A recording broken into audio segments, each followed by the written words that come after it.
ओम शांति। आज हम सुनते हैं बाबा के 31/12 के साकार महावाक्य। हेडिंग में बाबा ने कहा, मीठे बच्चे, तुम्हारी ये ईश्वरीय मिशन है।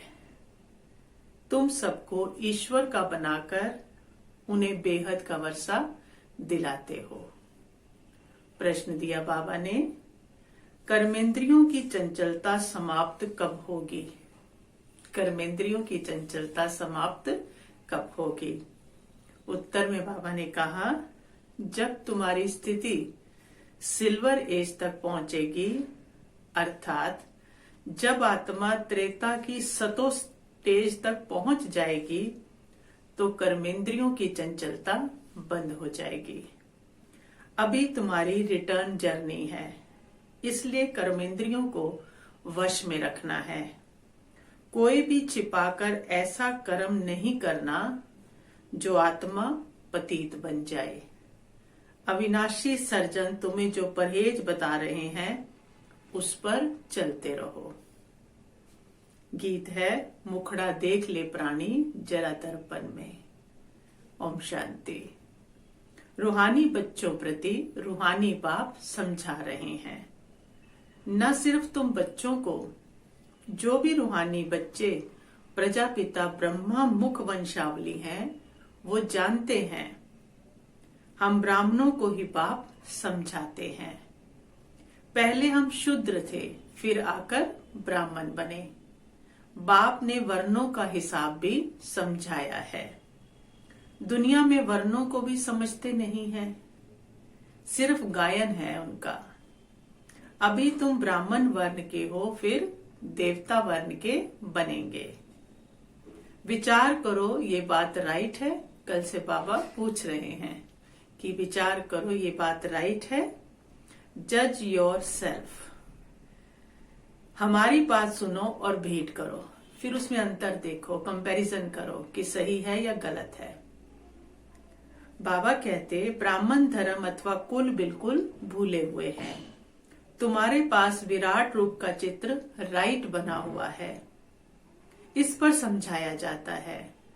बाकी इतनी भुजाओं वाले चित्र जो बनाए हैं और देवियों को हथियार आदि बैठ दिए हैं, ये सब रॉन्ग हैं। ये भक्ति मार्ग के चित्र हैं। इन आंखों से सब देखते हैं, परंतु समझते नहीं हैं। कोई के ऑक्यूपेशन का पता नहीं है। अभी तुम बच्चों को अपनी आत्मा का पता पड़ा है और 84 जन्मों का भी मालूम पड़ा है। जैसे बाप तुम बच्चों को समझाते हैं, तुमको फिर औरों को समझाना है। शिव बाबा तो सबके पास नहीं जाएंगे ना, जरूर बाप के मददगार चाहिए। इसलिए तुम्हारी है ईश्वरीय मिशन। तुम सबको ईश्वर का बनाते हो, समझाते हो वह हम आत्माओं का बेहद का बाप है। उनसे बेहद का वर्षा मिलेगा। जैसे लौकिक बाप को याद किया जाता है, उससे भी जास्ती पारलौकिक बाप को याद करना पड़े। लौकिक बाप तो अल्पकाल के लिए सुख देते हैं, बेहद का बाप बेहद का सुख देते हैं। ये अभी आत्माओं को ज्ञान मिलता है। अभी तुम जानते हो 3 बाप हैं, लौकिक, पारलौकिक और अलौकिक। बेहद का बाप अलौकिक बाप द्वारा तुमको समझा रहे हैं। इस बाप को तो कोई जानते ही नहीं, अलौकिक बाप को तो कोई जानते ही नहीं। ब्रह्मा की बायोग्राफी का किसी को पता नहीं है। उनका ऑक्यूपेशन भी जानना चाहिए ना, कि ब्रह्मा कौन है। उनका ऑक्यूपेशन भी तो जानना चाहिए। शिव की, श्री कृष्ण की महिमा गाते हैं, बाकी ब्रह्मा की महिमा कहाँ है?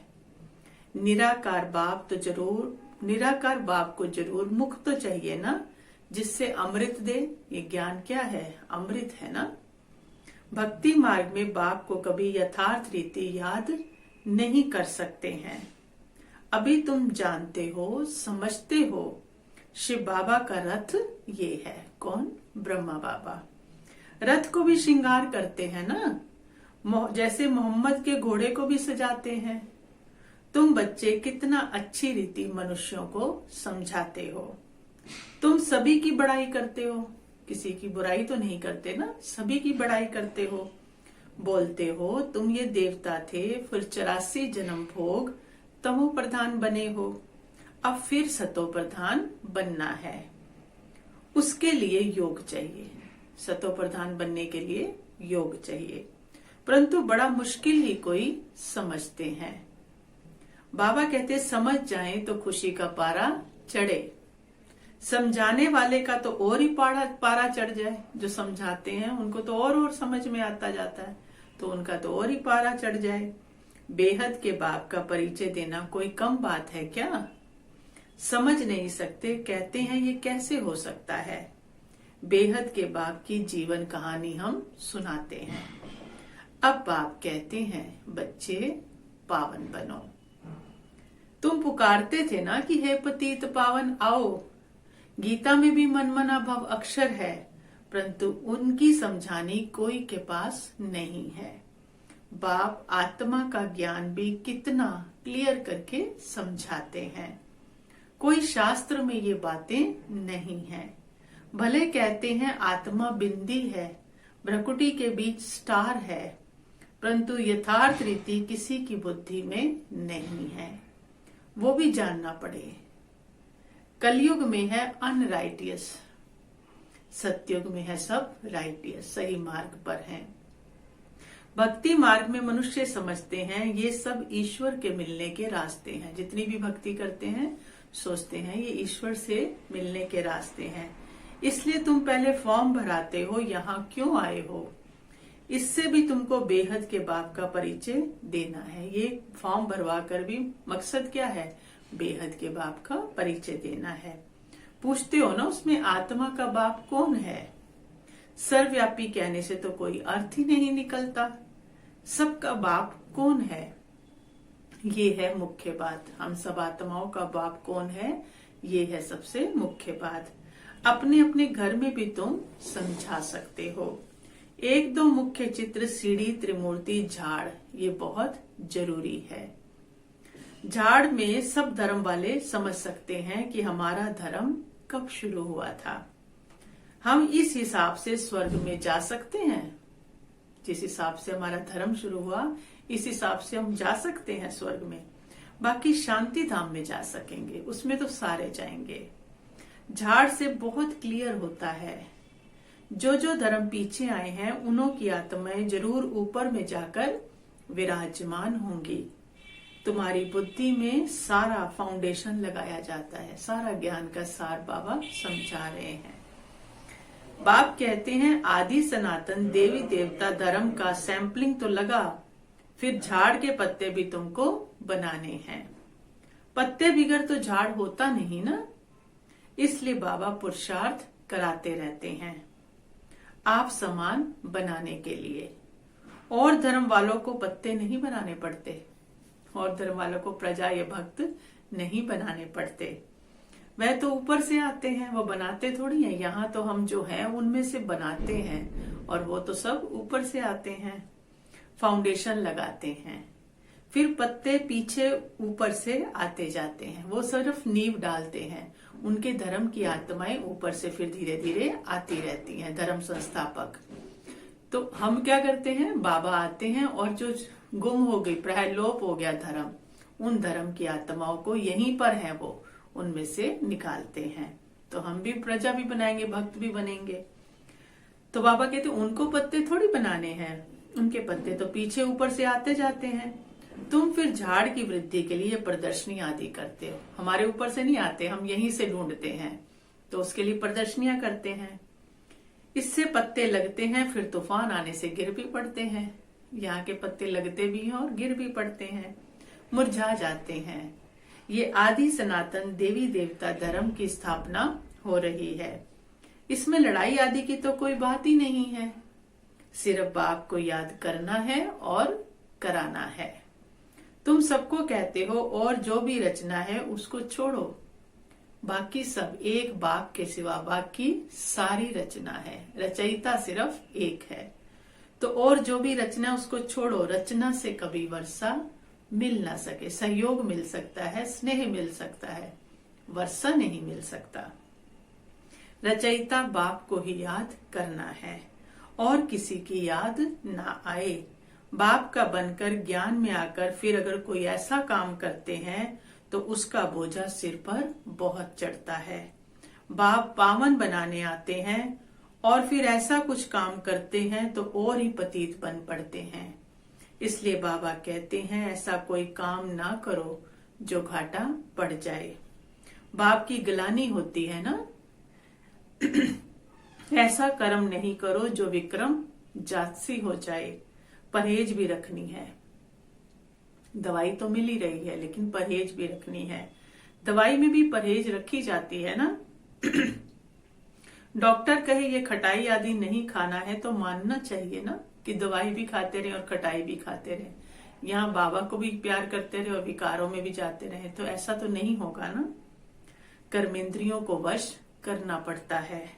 अगर छिपाकर खाते रहेंगे फिर दवाई का असर नहीं होगा। इसको कहा जाता है आसक्ति।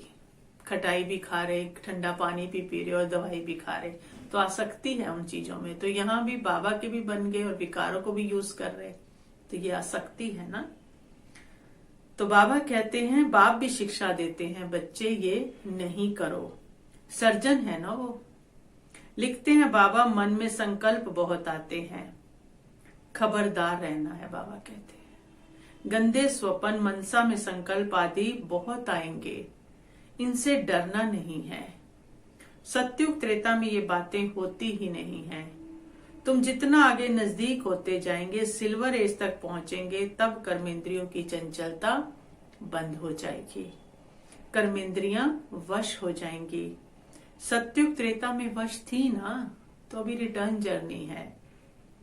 जब तक त्रेता की अवस्था तक आओ तब वश होंगी, अभी तो ये तंग करेंगे, चंचलता करेंगी। फिर सत्युग की अवस्था में आएंगे तो सतो प्रधान बन जाएंगे। पहले सिल्वर एज तक जाना है, फिर बाबा कहते सतो प्रधान तक पहुंच जाएंगे। फिर सब कर्मेंद्रियां पूरी वश हो जाएंगी। कर्मेंद्रियां वश थी ना तुम्हारे, नई बात थोड़ी है, तुमने पहले भी की थी, अब भी तुम कर सकते हो।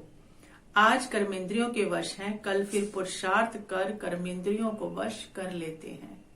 आज उनके वश में है, कल उनको बाबा कहते हैं, बाबा है ना, सत्य है तो सत्य बता रहा है ना कि कल तुम वश कर लोगे। वह तो 84 जन्मों में उतरते आए हैं, अभी रिटर्न जर्नी है। सबको सतो प्रधान अवस्था में जाना है। अपना चार्ट देखना है कि हमने कितने पाप किए, कितने पुण्य किए हैं। बाप को याद करते करते आयरन एज से सिल्वर एज तक पहुंच जाएंगे तो कर्मेंद्रियां वश हो जाएंगी। फिर तुमको महसूस होगा अभी कोई तूफान नहीं आते हैं। फिर ऐसा लगेगा कि अब ऐसे विकारों के तूफान नहीं आते हैं। वो भी अवस्था आएगी, भगवान कह रहा है, तो उसके महावाक्यों पे क्या हो, दृढ़ विश्वास हो। तो बाबा कहते हैं वो भी अवस्था आएगी, फिर गोल्डन एज में तुम चले जाएंगे। ये अवस्था आने के बाद गोल्डन एज में चले जाएंगे। मेहनत कर पावन बनने से खुशी का पारा भी चढ़ेगा। जब मेहनत करेंगे ना तो मेहनत का जब फल मिलता है तो बहुत खुशी होती है। जो भी आते हैं उनको समझाना है कैसे तुमने 84 जन्म लिए हैं। जिसने 84 जन्म लिए हैं वही समझेंगे। कहेंगे अब बाप को याद कर मालिक बनना है। 84 जन्म नहीं समझते हो तो शायद राजाई के मालिक नहीं बन सकेंगे, नहीं बने होंगे। हम तो हिम्मत दिलाते हैं, अच्छी बात सुनाते हैं, तुम नीचे गिर पड़ते हो फिर भी। जिसने 84 जन्म लिए होंगे उनको झट स्मृति आएगी। बाप कहते हैं तुम शांति धाम में पवित्र तो थे ना, अब फिर तुमको शांति धाम सुख धाम में जाने का रास्ता बताते हैं और कोई भी रास्ता बता ना सके। शांति धाम में भी पावन आत्माएं ही जा सकेंगी। जितना खाद निकलती जाएगी उतना ऊंचा पद मिलेगा, जो जितना पुरुषार्थ करे। हर एक के पुरुषार्थ को तो तुम देख ही रहे हो।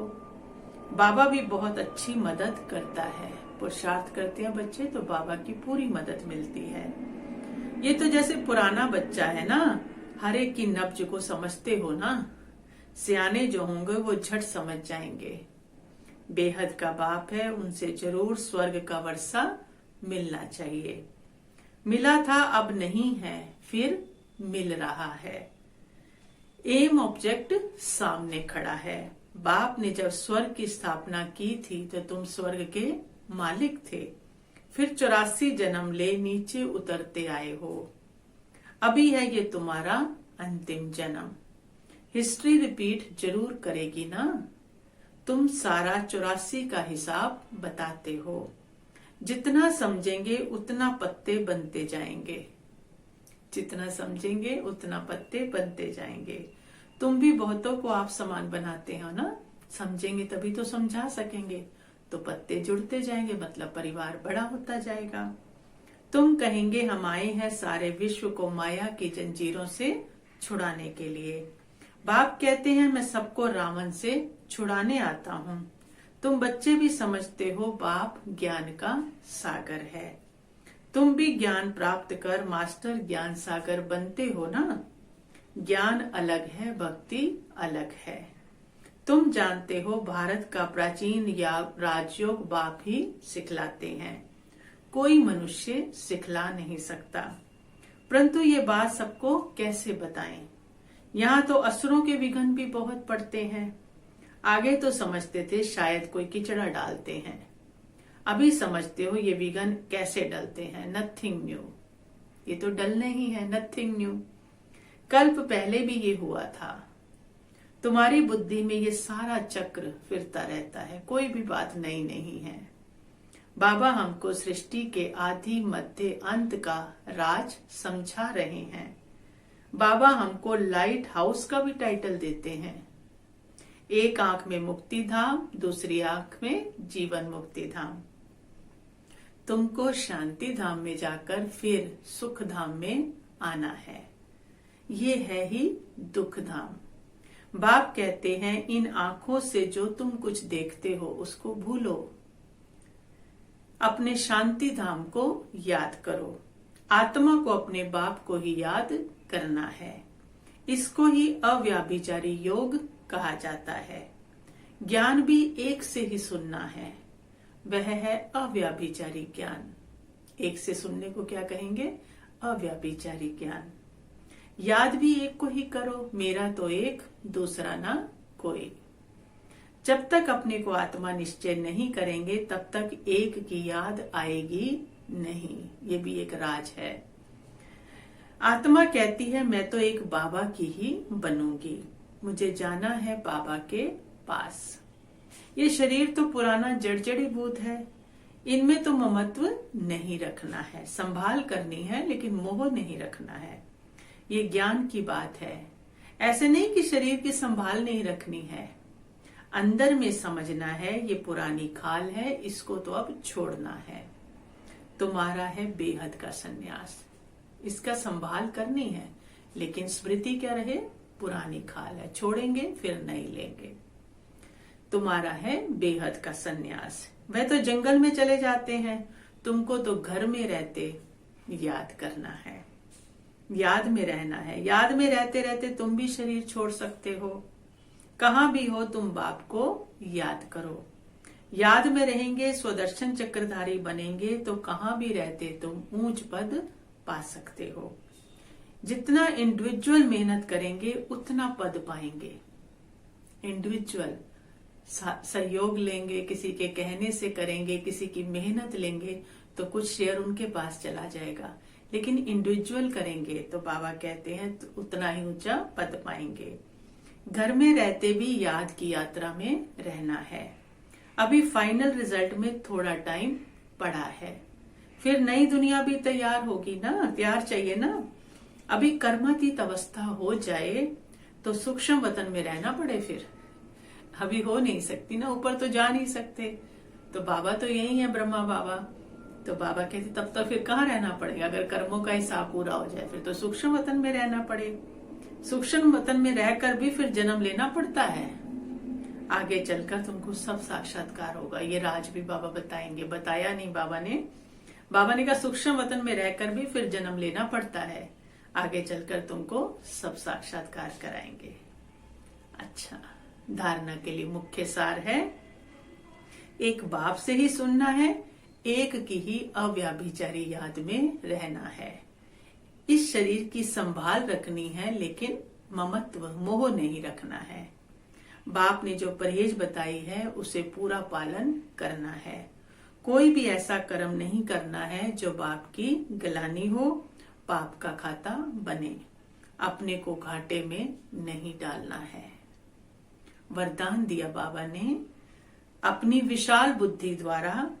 विशाल बुद्धि रूपी तिजोरी द्वारा ज्ञान रत्नों का दान करने वाले महादानी भव। अपनी विशाल बुद्धि रूपी तिजोरी द्वारा ज्ञान रत्नों का दान करने वाले महादानी भव। बाबा कहते बुद्धि सभी कर्मेंद्रियों में शिरोमणि गाई हुई है। सभी कर्मेंद्रियों में शिरोमणि। जो विशाल बुद्धि है अर्थात जिनकी बुद्धि सालिम है, उनका मस्तक सदा चमकता रहता है, क्योंकि बुद्धि रूपी तिजोरी में सारा ज्ञान भरा हुआ है। वे अपनी बुद्धि रूपी तिजोरी से ज्ञान रत्नों का दान कर महादानी बन जाते हैं। तुम बुद्धि को सदा ज्ञान का भोजन देते रहो। बुद्धि अगर ज्ञान बल से भरपूर है तो प्रकृति को भी योग बल से ठीक कर लेती है, अर्थात इस शरीर को भी योग बल से ठीक कर लेती है। सर्वोत्तम बुद्धि वाले संपूर्ण ज्ञान से सर्वोत्तम कमाई कर वैकुंठ की बादशाही प्राप्त करते हैं। सर्वोत्तम बुद्धि वाले संपूर्ण ज्ञान से सर्वोत्तम कमाई कर वैकुंठ की राजाई बादशाही प्राप्त कर लेते हैं। स्लोगन दिया बाबा ने, शक्ति स्वरूप स्थिति का अनुभव करना है। शक्ति स्वरूप स्थिति का अनुभव करना है तो संकल्पों की गति को धैर्यवत बनाओ, संकल्पों को ठहराव वाला बनाओ। शक्ति रूप स्थिति का अनुभव करना है तो संकल्पों की गति को धैर्यवत बनाओ। अच्छा, ओम शांति।